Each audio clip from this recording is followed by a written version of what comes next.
4 News with your forecast first. The rain came down hard in Little Rock earlier today. Some flash flooding in some areas. Nothing severe, but the threat is still out there tonight.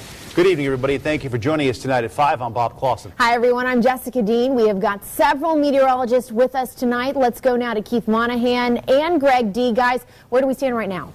Well, right now, Jessica, we do have some good news. We had that area of thunderstorms come through earlier, Greg. Let's show you those on radar right now. And the thunderstorms that are now moving into southern and eastern Arkansas is the same area of thunderstorms that moved through western Arkansas with some wind damage a little bit earlier today, Greg, when you were on the morning show. Yeah, we were watching these in the morning. Actually got a lot of pictures from folks on Facebook of the clouds moving in this morning and the heavy rain. Now, in some cases, it was also wind. In fact, from Russellville through north central Arkansas, many reporting stations getting wind gusts of 50 to 65 miles an hour, causing roof damage here to this barn at Laura's house. This is all in Greer's Ferry. Trees down as well in a couple of locations. This in Hector from a 60-mile-an-hour wind gust earlier. So then when the second round of thunderstorms moved through this afternoon, you see we got a lot of dark clouds, but fortunately, very little reports of damage. Now, those storms still out there this evening, and we're tracking them now. For an update, let's send it over to Keith.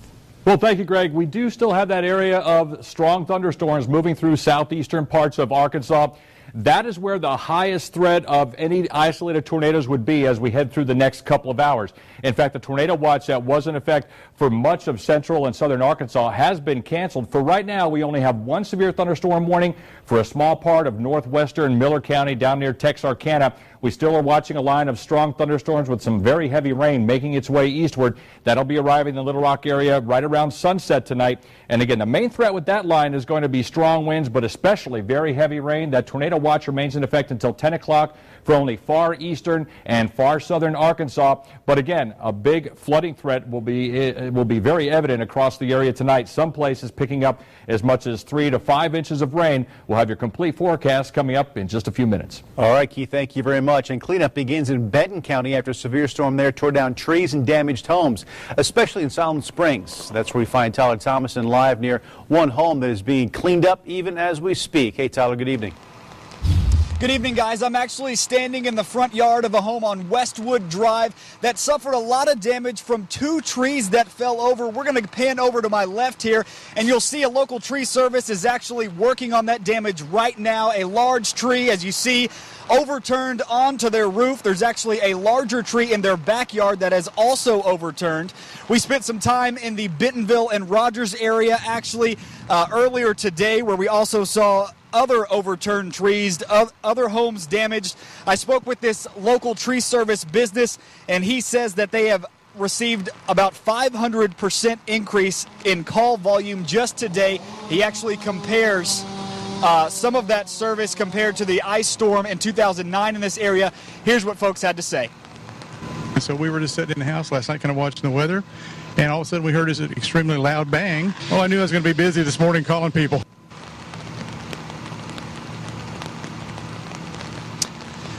All right, and the service said they actually plan on spending most of the day today repairing damage, just like we see here in Siloam Springs. Live in Siloam Springs for KARK 4 News, I'm Tyler Thomason. Back to you guys. Tyler, thanks. We are your weather authority, and the potential for severe weather today bringing back some scary memories for one Arkansas town.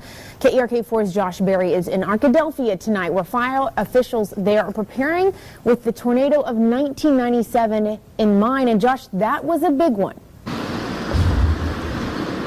It was, Jessica. In fact, anytime there's mention of severe weather, tornado watches, and maybe even a tornado warning, they think back to 1997. Of course, right now the skies are primarily clear, not a whole lot of action. I'm looking up at the flagpole. The flags are falling straight down pretty much. There's not a whole lot of wind. But again, anytime there is severe weather possibility, they think back to 97 when tornadoes blew through this area just a couple of blocks from where we're standing. In fact, we have Captain Ollie Buckley here with the Arkadelphia Fire Department. He was here when those tornadoes blew through. Tell me about what you remember about that day. Well, it's coming through there. It was kind of cloudy, and you couldn't hardly see anything, but stuff was just falling out all around the station and everything. And I was standing in front of the station watching it pass over. But knowing that people lost their lives because of that, how have we wanted to make sure that we're prepared and know the importance of safety? Yeah, I think we're good.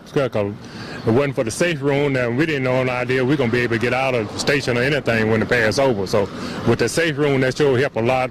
Be able to safe so we can get out in the field again. He mentions the safe room. In fact, I talked with the chief earlier today. We're about to take a walk through the fire department here. He said they've just finished construction on this place in October of last year, and they have what's, like he said, a safe room, and they built that because the fire chief wanted to make sure that their firefighters are safe if anything happens to happen. And we're going to take you a walk around the corner. They finished construction on this place in October of last year. It's 8-inch thick concrete that surrounds the entire room.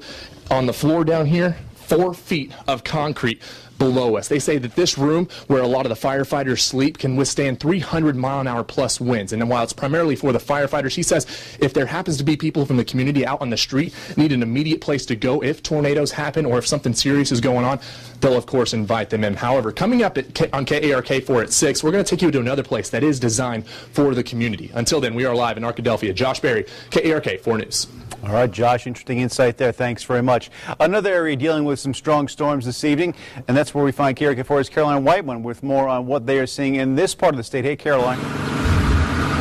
Bob, I'm here in Linwood. That's about 16 miles southeast of Pine Bluff.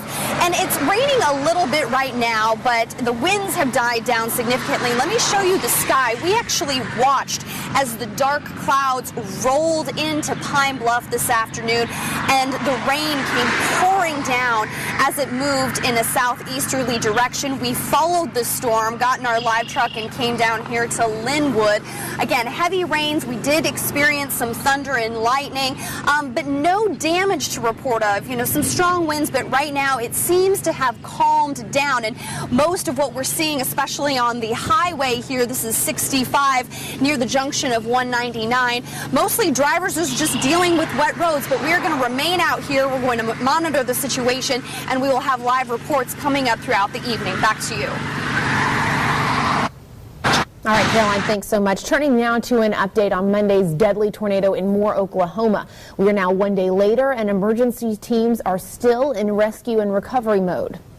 We've experienced one of our most horrific storms and disasters that the state has ever faced. The massive tornado cut a mile-wide path, almost 20 miles long, and the death toll changing this morning from 51 to 24.